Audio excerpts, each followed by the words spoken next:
Muito bom dia. Graça e paz, Senhor Jesus. Amém? Vamos começar nossa aula.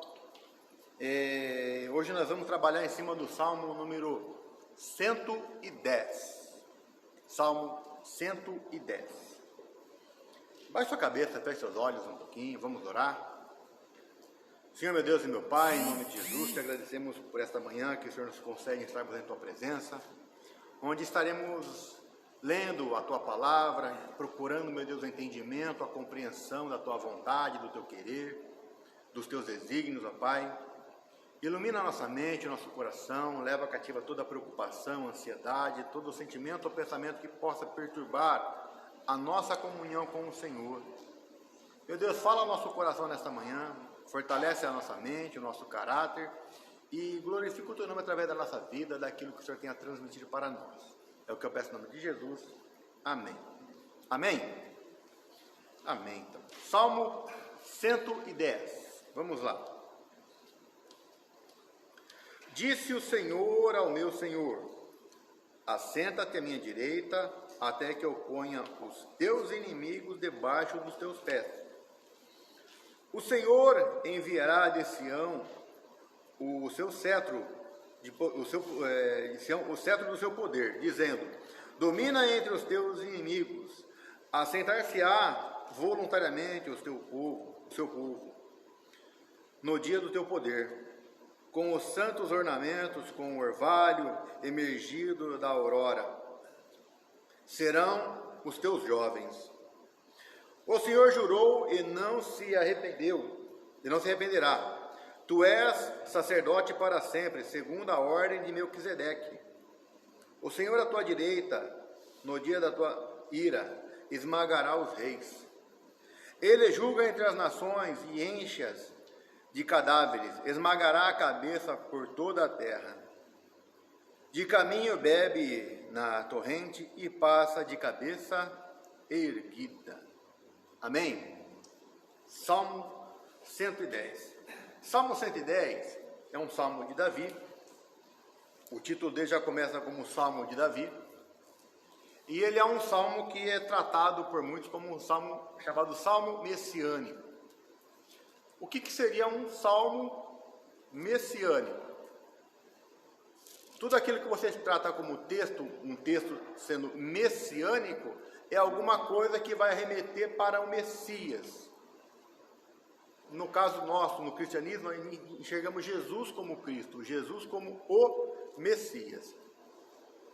Devemos entender que a palavra Messias significa o quê? Ungido. Aquele a qual é derramado óleo sobre a cabeça, um escolhido. E na Bíblia há muitas menções de pessoas ungidas. Devemos tomar esse cuidado, há muitas menções de pessoas.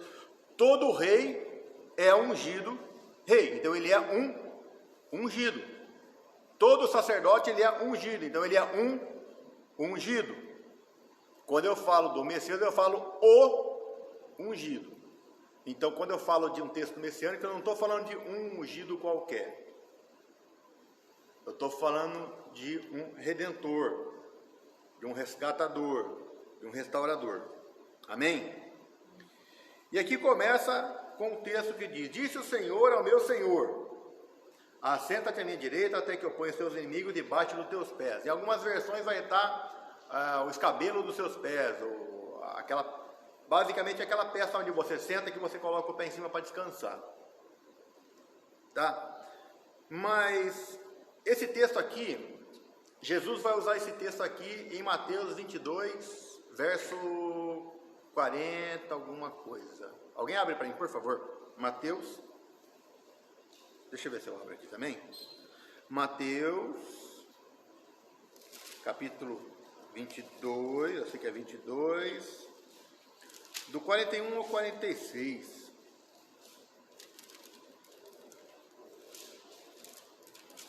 Esse é um dos pontos que faz a gente entender que o salmo, que aquele texto, não exclusivamente para salmos, que aquele texto é um texto messiânico.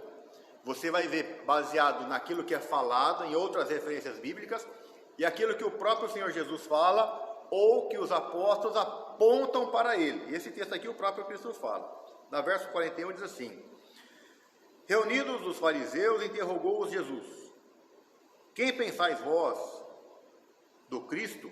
Cristo, o ungido, o Messias. De quem é filho? Responderam eles: de Davi. Replicou-lhe Jesus: como, pois, Davi, pelo Espírito, chama-lhe Senhor, dizendo: disse o Senhor ao meu Senhor: assenta-te à minha direita até que eu ponha os teus inimigos debaixo de teus pés. Se Davi, pois, lhe chama de Senhor, como é ele, seu filho? E ninguém podia responder palavra, nem ousou alguém, a partir daquele dia, fazer-lhe perguntas. É um texto que, se você olhar ele apenas na língua portuguesa, porque tem muitas palavras que, quando vem do grego ou do hebraico para o português, você procura trazer a tradução mais adequada para nós. Mais adequada. Mas aqui, disse o Senhor. Primeira coisa, quando eu falar disse, não é o dizer que normalmente fala, e disse o Senhor, e disse alguma coisa no sentido de orientação. O dizer aqui, ele vai ter mais uma conotação de um cochicho, um falar baixo. E normalmente, quando se tem essa palavra, costuma-se dizer que a pessoa está recebendo um oráculo, uma profecia, uma revelação divina. Não é uma palavra através de um texto falado, que nem eu estou falando com vocês, eu estou falando. Agora, quando eu vou falar um segredo para você, é uma outra palavra que eu uso. Em todos os casos, o que eu estou fazendo? Falando. Então, dependendo do que eu falo, o jeito que eu falo, como eu falo, no hebraico eu vou ter palavras distintas para distinguir isso, o que eu estou fazendo. Tá bem? Então, disse o Senhor. Mas que Senhor? A primeira palavra Senhor, no original, é o tetragrama, que muitos vão traduzir como Jeová, Javé, Iavé, e assim por diante.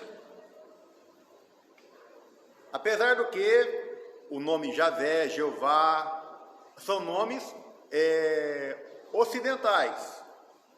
Tanto no grego quanto no hebraico não existe a letra J, pronunciada como Já, G, Joju, não tem. Essas palavras, tudo, José, Yosef, Jesus, Yeshua, entenderam? Quando foi ocidentalizada essas palavras que pegaram-se a pronúncia J, tudo bem? Então, a primeira palavra que aparece aqui seria o nome, no nosso contexto. Bom dia, paz, tudo bem? Saudade de vocês. Olha esse menino como tá bonito, rapaz. Saudade de vocês. Então, disse o Senhor, Jeová, ou Javé, ou Yavé. Um judeu nunca pronuncia esse nome. Quando o judeu vê o tetragrama, ele nunca pronuncia o nome de Deus. Ele vai falar Adonai, ou ele vai falar Hashem. Hashem quer dizer o nome. Disse Adonai ao meu Adonai, porque a segunda palavra Senhor é Adon, que vai da origem Adonai, meu Senhor. Disse o Eterno, vamos assim dizer, o Adonai. No caso, o Adonai aqui seria quem? É o próprio rei Davi. Porque o Davi é uma figura, ele tipifica, através do salmo, da palavra dele, ele tipifica a pessoa que tipifica. Quando eu estou falando que tipifica, quer dizer que você vai ter nele um exemplo é um tipo, é uma comparação, tá? Davi não é Cristo, mas quando você olha para ele, você faz um paralelo com a imagem de Cristo. Por isso que o texto é messiânico. Algo que você vê na vida de Davi, você vai reconhecer. Por que que Davi está falando aqui? Esse é um salmo que, se você olhar, ele é um salmo que ele pode até ser incluído naquele salmo que nós chamamos de imprecatório. O que é o salmo imprecatório? É aquele salmo que você pede juízo sobre a vida dos teus inimigos. Quebra o dente dele, arrebenta com ele, cai e acaba com ele. Tanto aqui vai falar, esmaga a cabeça deles. Então entra como um salmo imprecatório, muitas vezes. Por quê? Porque Davi, nesse texto, ele era rei. Nesse texto, Davi era um ungido. Se Davi é um ungido, ele vai ser um tipo de Messias. Um tipo de Messias, o Messias, o Cristo. E nesse falar aqui, o que ele está falando? Que Deus, o Eterno, falou com ele, com o Messias, com o Adonai. Deus falando com Davi: assenta-te à minha direita, até que eu ponha os seus inimigos debaixo dos teus pés. Davi enfrentava situações de várias guerras, perseguições, várias lutas que ele teve, a perseguição com o próprio filho dele e muitas outras situações que ele passou. Então aqui ele traz o próprio testemunho dele da situação que ele passou como rei. Só que quando você olha para o Cristo, quando eu falo o Cristo, o nosso Jesus Cristo, aquele que nós conhecemos através do Evangelho, e vamos falar do Evangelho agora. Eu estou saindo de Davi e estou entrando no Evangelho, tudo bem? Então, ali Davi é uma situação, uma perseguição. Então, um Senhor, o Eterno, falando com Davi: assenta-te. Porque estava tendo problema, estava tendo briga. Jesus falando essa questão para os fariseus. Se Davi chama o Senhor, e Davi, através da Trindade, você sabe que Jesus é Deus, como que Davi pode ser pai de quem ele esteve por baixo? Como é que eu posso, por exemplo, ser pai do meu avô, do meu bisavô? É possível isso? Deu para entender? Essa foi a pergunta que, basicamente, essa foi a pergunta que Davi fez para eles. Mas se o Messias é filho de Davi, como que ele pode, Davi, chamar ele de Senhor? Aí todo mundo ficou assim, com cara de ué, olhando para Jesus. Ninguém sabia responder o que Jesus perguntava. Ninguém sabia, ninguém tinha o entendimento daquilo que Jesus falava. Por que não? Porque havia uma dependência não apenas da letra. Gente, você quer conhecer um bom teólogo, você estuda o diabo, que ele é um bom teólogo, entendeu? O bom conhecimento da palavra não muda a vida de ninguém. Não muda nada na vida de ninguém se essa pessoa não tem a vida transformada por aquilo que ela conhece da palavra. Lembra que eu sempre falo? A casa na areia, a casa na rocha. Qual que é a diferença? Todo mundo ouviu a palavra, não ouviu?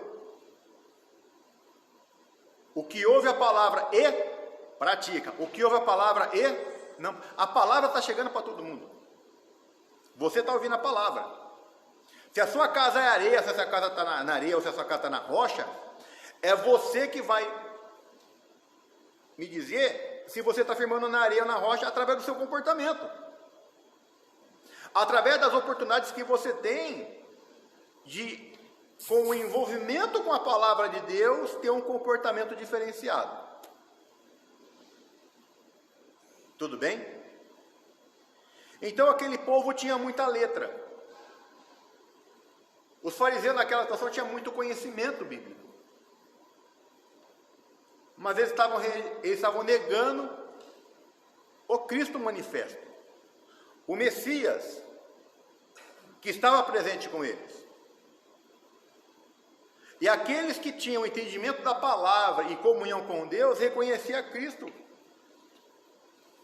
A confissão de Pedro e muitos outros, que reconheciam Jesus, João Batista reconhecendo Jesus como Messias, como o Messias, não um Messias. Como eu disse para vocês, qualquer pessoa, qualquer rei, qualquer sacerdote, muitas pessoas eram ungidos, mas era um tipo de unção específico para uma situação, não para essa. Até que opõe os teus inimigos. Ou seja, Jesus fez o quê? Como homem, que você leu no Evangelho. Nasceu, cresceu, viveu, pregou, curou, manifestou milagres, prodígios. Foi preso, acusado, condenado, morto. Assenta-te à minha direita, até que eu ponha os teus inimigos. Davi passava por situações que Deus falou com Davi: assenta-te, eu cuido deles. Quando Pedro quis defender Jesus, guarda a tua espada. Eu não poderia agora chamar 12 legiões, sei lá quantas legiões de anjos que eu poderia chamar nesse momento aqui, e viriam. Baixa a espada. Eu poderia chamar legiões aqui que resolveriam o problema. Mas essa aqui é a hora das trevas. Esse é o momento das trevas. Deixa eles pensar que ganhou. Porque o plano dele era outro. Talvez a comparação não seja das melhores, mas eu não sou um cara bom de dama. Eu sei jogar um pouquinho de dama e sou muito ruim de xadrez, não sei jogar.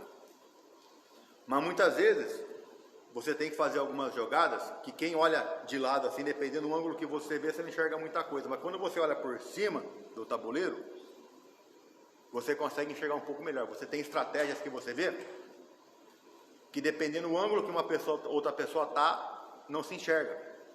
Quando você vê um jogo de futebol, o técnico está na mesma linha dos jogadores. Mas ele sempre bota um observador na arquibancada que olha o jogo para a parte de cima, que sempre fica com um radinho falando para ele: olha, tal situação, tá mais em tal distância, que fica trazendo algumas orientações.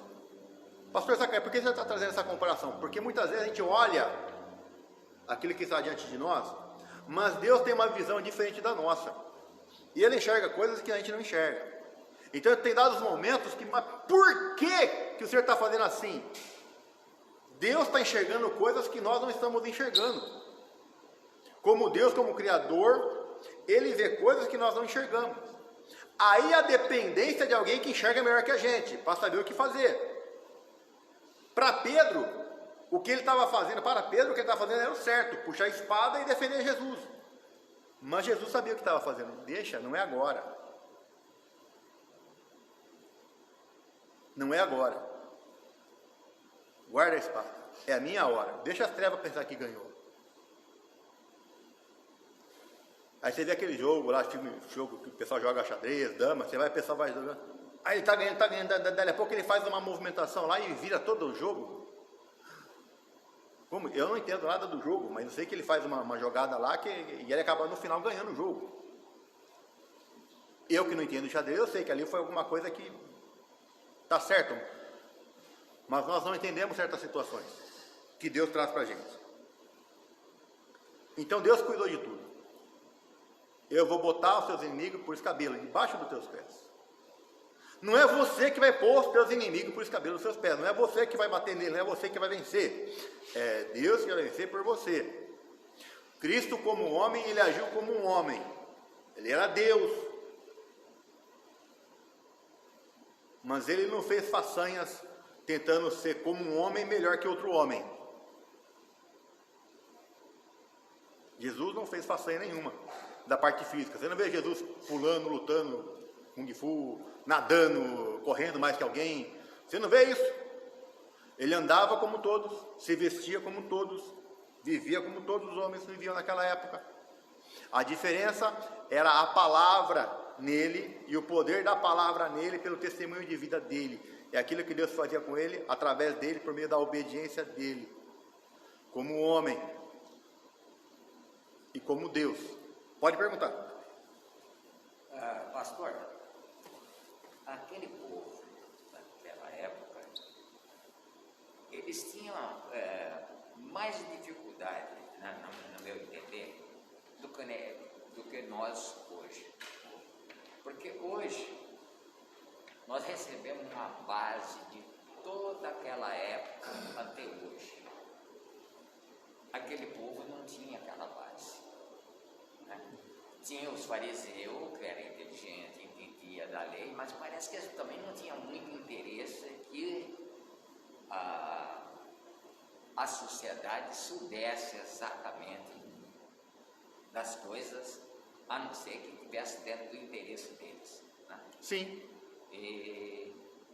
Então, hoje, era para nós ser muito melhor do que eles, porque nós temos um exemplo de milhares de anos do cristianismo, da vida de Cristo e dos profetas, né? Agora, eles não tinham essa base. Outra coisa que eu noto, que eles tinham muita dificuldade entre a família. Parece que a maior parte dos inimigos não estava fora, estava dentro da própria família. No caso de Davi foi. Né? Se bem que isso ainda hoje, né? Mas agora hoje nós temos uma base, né? Essa vivência que teve depois do cristianismo para cá. Se a gente não está um pouco melhor, é um esmazeiro da gente própria mesmo. Né? Verdade, verdade. Todo mundo entendeu o que ele falou? Ele falou que naquela época de Cristo, o povo não tinha o mesmo entendimento que nós temos hoje. Por quê? Porque quando o povo quando os fariseus, quando eles confrontaram Cristo, Cristo não tinha cumprido totalmente a missão dele. Quando que ele cumpre totalmente a missão dele? Quando está consumado. Ele concluiu ali. Até ali, ele era um exemplo profético do profeta que Moisés falou, do Messias que Davi falou, e de tudo aquilo que o Velho Testamento falava dele, estava se cumprindo nele, não estava totalmente cumprido ainda. Mas as pessoas que tinham não só o conhecimento da palavra, mas que tinham uma vida de oração, que tinham uma vida de comunhão com Cristo. O caso de Nicodemos lá, que está lá orando embaixo da figueira lá. Eu vi você quando você estava debaixo da figueira, mas ele estava sozinho lá, como que ele viu? Eis aí um judeu que não há dolo, não há engano, não há mentira. Não era Natanael? Hã? Não era Natanael? Natanael. Foi um teste, passou. Então, é um caso que você vê que as pessoas, através do relacionamento, do envolvimento com Cristo, mais do que já sabia da palavra de Deus, têm um entendimento. Hoje em dia, é muito diferente? Não, porque hoje você tem acesso à palavra. Pelo menos no Brasil, você tem muito acesso à Bíblia. Bíblias. Só no meu celular eu tenho umas 5, 6 diferentes. Eu costumo usar essa aqui para ler, porque eu faço anotação. Mas dependendo de quem está pregando, o pastor Marco vai pregar, eu não vou ler por essa aqui, porque aqui o pastor Marco prega é diferente dessa. Mas aqui ele prega, eu tenho no celular. Se a Dálcia for ler, eu não vou ler na minha, eu vou ler na dela, porque aquela usa, eu também tenho no celular, entendeu? Então não é um problema a falta de acesso daquilo que você tem para ler, de conhecer. É mais uma questão daquilo que você faz com o conhecimento que você tem. Estão conseguindo me acompanhar? Então naquela época tinha uma informação, tinha um conhecimento, mas era interessante para mim aquilo. Entenda uma coisa, gente. Tem um filme chamado O Livro de Eli. Não sei quem assistiu. Eu assisti e achei muito bom. Aquele é o exemplo que muitos tentam fazer hoje com a palavra de Deus. Você quer pegar ela, não para ensinar o que é certo, mas porque através do conhecimento daquilo que é espiritual, muitos usam isso como poder para manipular aquele que tem menos entendimento. É isso. Eu manipulo o espiritual. Quando eu digo manipulo o espiritual, manipulo entre aspas, eu falo que eu tenho conhecimento, falo que eu tenho uma revelação, falo que eu sou um profeta e faço alguma coisa que eu manipulo o entendimento, porque o propósito do pastor é alimentar, o propósito do profeta é ministrar, é pregar, é anunciar, para quê? Para puxar o nível do povo ao mesmo nível dele, de conhecimento. Então, puxe conhecimento. Quanto mais o conhecimento eu dou para você, mais chance eu tenho daquele conhecimento ser replicado. Só que enquanto eu falo que alguma coisa é difícil demais para você, mas para mim está muito fácil, o que acaba acontecendo? Eu faço com que você tenha uma dependência de mim. É mais ou menos o que acontecia naquela época. O que Jesus fala? Você põe um fardo nas costas das pessoas que você com um dedo não ajuda a carregar. Era o que acontecia naquela época. Eles criavam tanta coisa em volta que com isso eles manipulavam. E se alguém falava alguma coisa, eu sou um sacerdote, eu sou o pastor, eu sou o dono, eu sou o Messias, eu sou o ungido. Isso intimidava a pessoa. Hoje, no geral, existe isso na igreja evangélica, na cristandade? No geral, existe? É como eu estou transmitindo ao vivo, tem coisas em que eu vou ter que dar direito de resposta a alguém, entendeu? Então eu não vou estar falando. Posso até falar alguma coisa em particular com você, mas e muito. Tem muita gente que procura a gente para pedir conselho, para conversar, porque da onde veio com uma informação totalmente distorcida. E isso é bom ou é ruim? Péssimo. Um vídeo de um pastor, ele lê um texto na Bíblia. Pega uma mulher e adultera. Uma mulher lê o texto e aí foi falar com o pastor, você tem que adulterar. E segundo o pastor, você tem que adulterar comigo. A mulher conversou com o marido dela, falou, se o pastor falou que tem que fazer, vai lá e faz. Aquilo foi um vexame para a cidade. E, gente, isso aí tá na internet, tá, gente? Eu estou falando uma coisa que eu vi. Aí depois foi um repórter entrevistar esse pastor. Aí o repórter falou, pega uma mulher adúltera. Ele não soube ler a palavra. Pega uma mulher e adultera, ele entendeu adúltera. Foi diferente. O que aconteceu ali? Ele não sabia nem o que estava lendo. Ele não sabia. Esse é um erro, apesar da criticidade que eu vejo nele, mas acho que tem coisa mais séria, muito pior que isso. Não que isso não seja errado, feio, mas acontece muito disso. Por isso que Tiago fala, não queiram muito de vós ser mestres, vocês vão receber mais duro juízo. Quem ensina vai ter um juízo mais severo. Eu tenho um peso, tenho uma responsabilidade em cima do que eu falo para vocês. Porque se eu falo uma coisa errada para vocês e vocês vão seguir aquilo e que eu falei de errado, vocês vão estar errando, mas o erro foi provocado por uma coisa errada que eu passei para você. E aquilo que eu transmito para você, se for errado, o que vai acontecer? Foge totalmente aquilo que Deus quer que a gente faça, entendeu? Mas parece que as pessoas têm a mente aberta mais para aceitar as coisas erradas do que as corretas, né? Porque hoje o meio de informação que nós temos é muito grande.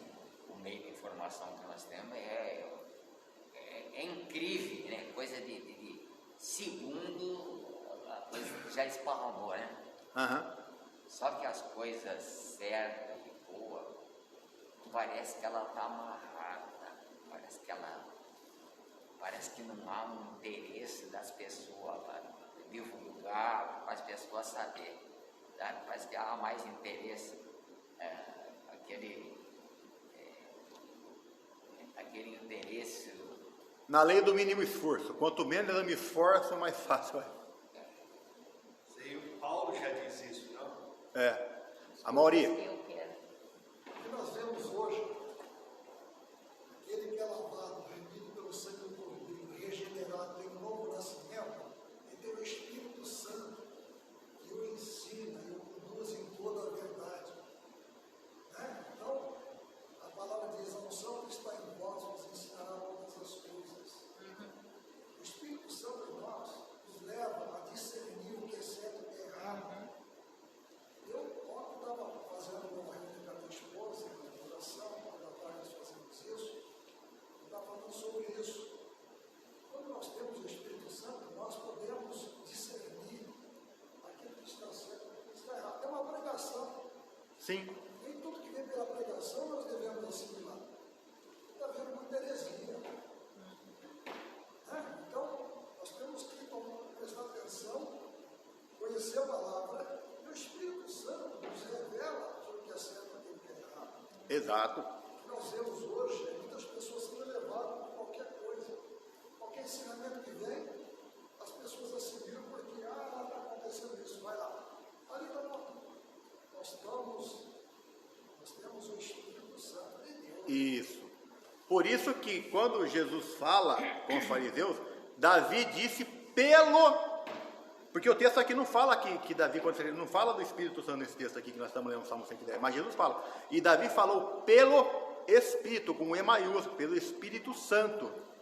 Ao que Davi escreveu aqui, Davi estava compondo algo sobre ele, mas a inspiração com que Davi escreveu isso aqui foi a inspiração do Espírito Santo, o mesmo Espírito Santo que estava lá na eternidade, no começo da criação, pairando sobre a água, o mesmo Espírito Santo que estava com Davi aqui, e está conosco aqui nesse momento também. Então, o entendimento espiritual, se é espiritual, você só vai ter um bom entendimento através da ação do Espírito na tua vida. Se você tem comunhão, e o Espírito Santo, ele fala com o Espírito do homem, e o Espírito está relacionado com aquilo que é racional nosso, não emocional. Pastor, e antes, no Velho Testamento, o Espírito Santo agia somente nos reis, sacerdotes e profetas. E visitava, não habitava, né? Não habitava. Visitava. Hoje ele habita em nós. Habita em nós. Ele vai fazer com você aquilo que você dá a liberdade dele fazer com você. Deixa eu dar uma avançada aqui no texto, senão a gente perde muito tempo na aula. Deixa eu pegar aqui uma parte aqui que eu creio que é muito importante nisso aqui. O Senhor enviará de Sião o cetro do seu poder, dizendo, domina entre seus inimigos. Apresenta-se-á voluntariamente o teu povo no dia do teu poder, com os santos ornamentos, como orvalho emergido. Da aurora serão os jovens, ou seja, está falando aqui de Davi, com a situação que ele passava, que vai levantar pessoas, vai ter um exército do lado dele.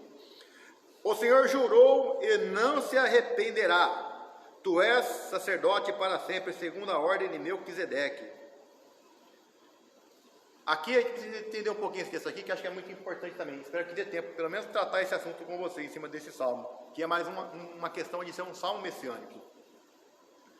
Porque o Senhor jurou, jurar é garantir dar a palavra que vai acontecer, e não se arrependerá, não vai mudar de pensamento.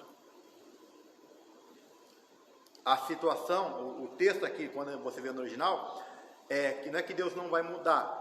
A situação não vai fazer com que ele mude de opinião. Ele jurou e a situação não vai fazer ele mudar de opinião. Ele vai seguir aquilo que ele determinou, que ele falou. O Senhor jurou e não se arrependerá.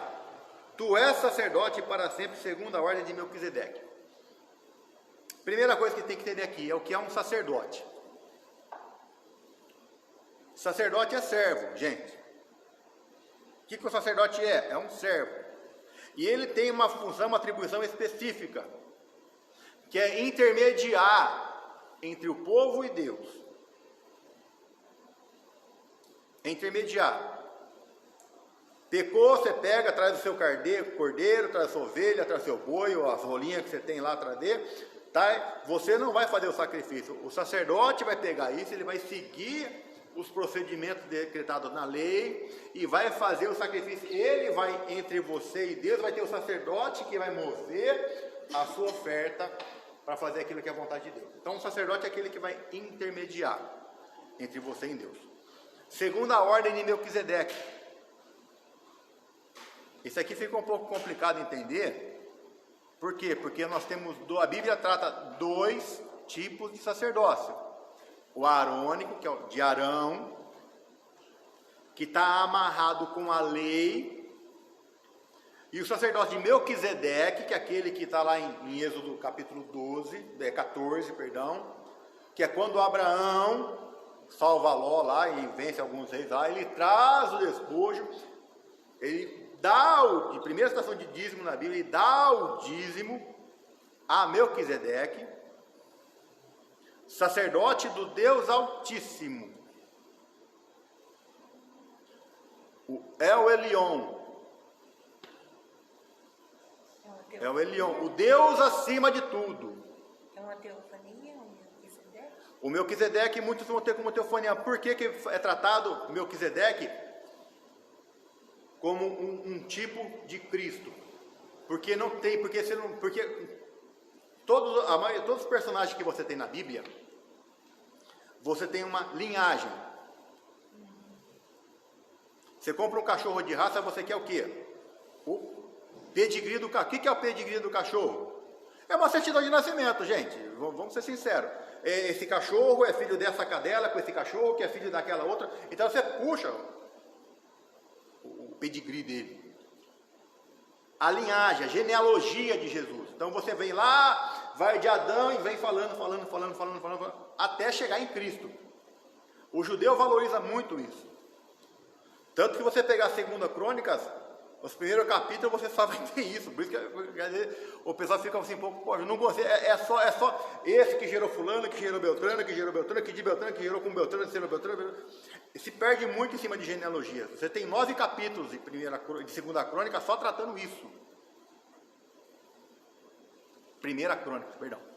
Só tratando isso. Estão me entendendo? E quando você pega Melquisedeque, quem foi pai de Melquisedeque? A Bíblia não fala. Quem foi filho de Melquisedeque? A Bíblia não fala. Fala que ele era rei de Salém. Salém que hoje é Jerusalém. Que era rei de paz. Porque era rei de Salém. Salém significa, é uma variação da palavra Shalom, que é paz. Yeru, cidade, Shalaim, Shalom, que é paz, cidade da paz, fundamento da paz. É o que significa Jerusalém. E o que significa Melquisedeque? Melquisedeque, se você for analisar, ele é mais um título do que um nome. Que é Meler, que é rei, e Zedeque, que é justiça. O nome Melquisedeque, por isso que eu falo que pode ser mais um título do que um nome. Por quê? Porque é rei de justiça. O significado de Melquisedeque é rei de justiça. A tradução do nome, a pé da letra, é rei de justiça. E ele não tem princípio de dia, não tem fim de dia. Agora, qual que é o sacerdócio de Cristo? É um sacerdócio arônico? Porque o arônico teve um nascimento, nasceu com Arão. Não existia sacerdócio arônico antes de Arão. Não tinha, então teve um começo e vai seguindo. Tem data de nascimento o sacerdócio arônico. Agora, Melquisedeque não tem nada antes, você não acha? Ele existiu, mas você não tem nada antes e não tem nada depois, assim, que você consiga falar. Por isso que é tratado como eterno. Por isso que você entende como ele sendo uma... Aí há várias possibilidades. Tem uns que falam que é um dos filhos de Noé que ainda está vivo, que é Sem que ainda está vivo. A gente não sabe disso. Não tem como afirmar. É o próprio Cristo que se materializou lá. Pode ser que seja, mas você não tem. O que a Bíblia não diz com clareza, eu não afirmo com certeza. Mas o que você sabe hoje é que ele representa um sacerdócio do Deus Altíssimo. É o Elion, primeira citação dele na Bíblia. É o Elion, do Deus Altíssimo. Um rei de paz, um rei de justiça, que tem uma intermediação. Por isso que Pedro fala do nosso sacerdócio com Cristo. Por que nós somos hoje sacerdotes também? Toda vez que você vai intermediar por alguém, toda vez que você vai interceder por alguma causa, toda vez que você dobra o joelho aqui, você vai orar Deus sara essa nação hoje. É um ministério, é um sacerdócio que você está exercendo. Você está orando. Toda vez que você vai, você intercede por alguém que está doente, que está em alguma situação. Você está exercendo um tipo de sacerdócio. Você está orando. Você está intermediando. Toda vez que você ministra o evangelho para alguém, que você dá um testemunho de vida, você está ministrando um sacerdócio também. Tá? É uma forma de você ser um instrumento, um intermediário entre aquela pessoa e Deus. Que a pessoa sozinha não consegue, mas Deus tem você. Às vezes não tem o pastor Zaca, não tem o pastor Marco, não tem o Amauri, não tem o Zezinho, mas você está lá. Tem você lá. Aí ele vai olhar para você. Em tudo aquilo que você faz. Tudo aquilo que você faz. Ele esquece um vídeo que eu vi uma vez lá. Rapaz, depois do vídeo, um pastor pregando, nossa vida está destruída, isso que tem, daí a pouco no meio da pregação o pastor fala um baita de um palavrão, no meio da pregação, um palavrão, e o menino, aquele baita palavrão. Agora, aqui para aqueles a quem você está pregando, vai estar vendo mais a tua vida do que aquilo que você fala.